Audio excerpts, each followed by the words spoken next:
Baik, di sini saya akan sedikit menjelaskan tentang konsep dasar bahasa pada anak usia dini.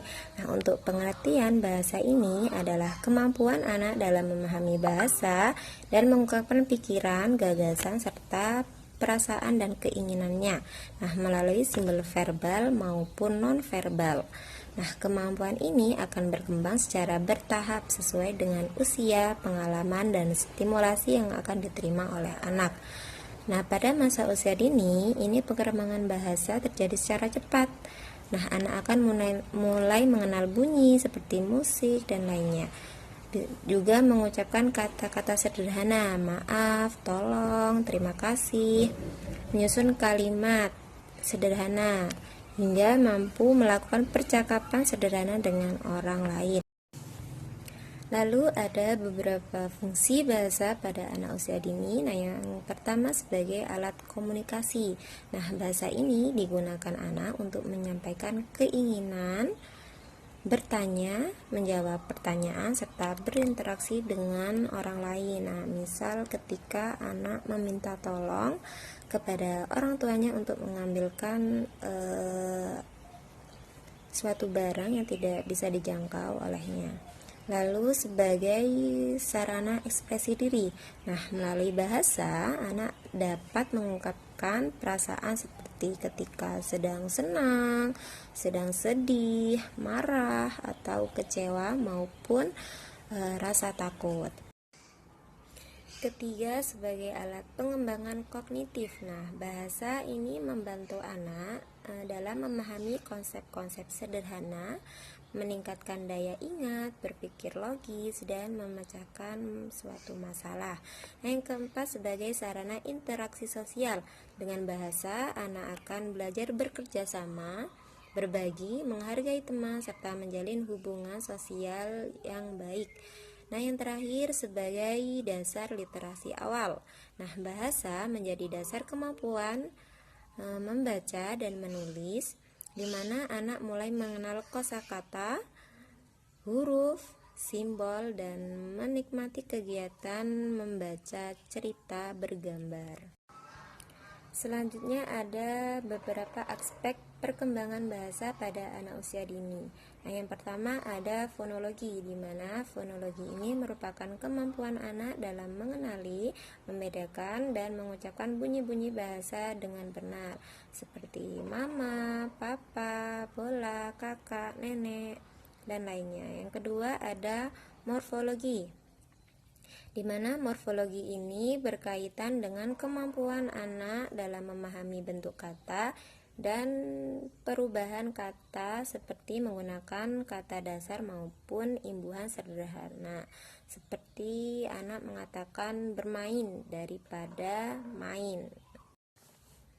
Nah, yang ketiga ada sintaksis. Sintaksis ini adalah kemampuan anak dalam menyusun kata menjadi kalimat yang benar dan bermakna, seperti anak mengatakan mama, saya mau makan, atau anak mampu menyusun kalimat seperti ibu sedang memasak di dapur. Nah, yang keempat ada sematik, di mana sematik ini berkaitan dengan kemampuan anak dalam memahami makna kata serta memperkaya kosakata yang dimilikinya. Nah, contohnya seperti anak mengetahui bahwa apel, jeruk, dan pisang ini termasuk buah-buahan. Selanjutnya yang terakhir ada pragmatik. Nah, pragmatik ini merupakan kemampuan anak dalam menggunakan bahasa sesuai dengan situasi, lawan bicara, dan norma sosial yang berlaku. Seperti anak mengucapkan tolong saat meminta bantuan kepada guru atau orang tua. Lalu anak mengucapkan terima kasih setelah menerima bantuan atau hadiah. Nah, selanjutnya ada beberapa faktor yang dapat mempengaruhi perkembangan bahasa pada anak. Nah, yang pertama faktor lingkungan keluarga, di mana keluarga ini kan merupakan lingkungan pertama yang memberikan stimulasi bahasa kepada anak melalui komunikasi sehari-harinya.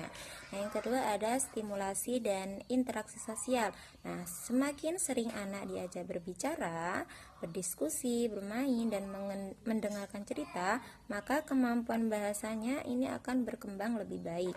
Nah, yang ketiga ada kondisi biologis dan kesehatan anak. Nah, gangguan seperti gangguan pendengaran, keterlambatan perkembangan maupun kondisi kesehatan tertentu dapat mempengaruhi perkembangan bahasa pada anak.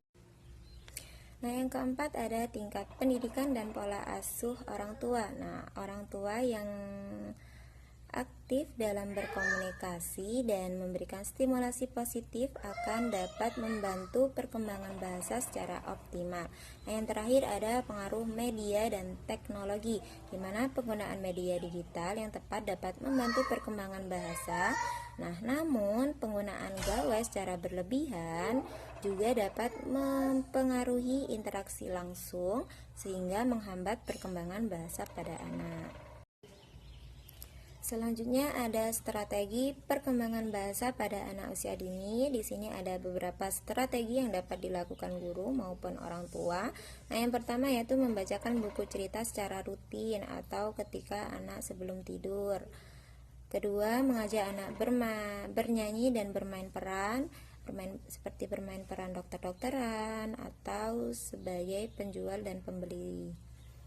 Lalu yang ketiga, melakukan tanya jawab interaktif. Nah, yang keempat, menciptakan lingkungan yang kaya akan bahasa.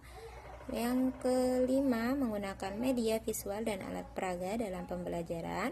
Nah, yang keenam, memberikan kesempatan kepada anak untuk bercerita di depan teman-temannya atau pengalaman anak ketika sedang liburan dengan orang tuanya. Dan yang terakhir, menggunakan permainan edukatif yang melatih kemampuan berbicara dan mendengarkan. Nah, dari penjelasan-penjelasan di atas, maka dapat disimpulkan bahwa bahasa ini merupakan kemampuan dasar yang sangat penting bagi perkembangan anak usia dini. Nah, bahasa tidak hanya berfungsi sebagai alat komunikasi, tetapi juga sebagai sarana perkembangan kognitif, interaksi sosial, ekspresi diri, dan dasar literasi awal. Nah, perkembangan bahasa dapat dipengaruhi oleh beberapa faktor seperti keluarga, lingkungan, kesehatan, pola asuh, dan stimulasi yang diberikan kepada anak. Nah, oleh karena itu, guru dan orang tua perlu memberikan stimulasi yang tepat melalui kegiatan belajar yang menyenangkan agar kemampuan bahasa anak berkembang secara optimal. Sekian presentasi dari saya. Wassalamualaikum warahmatullahi wabarakatuh.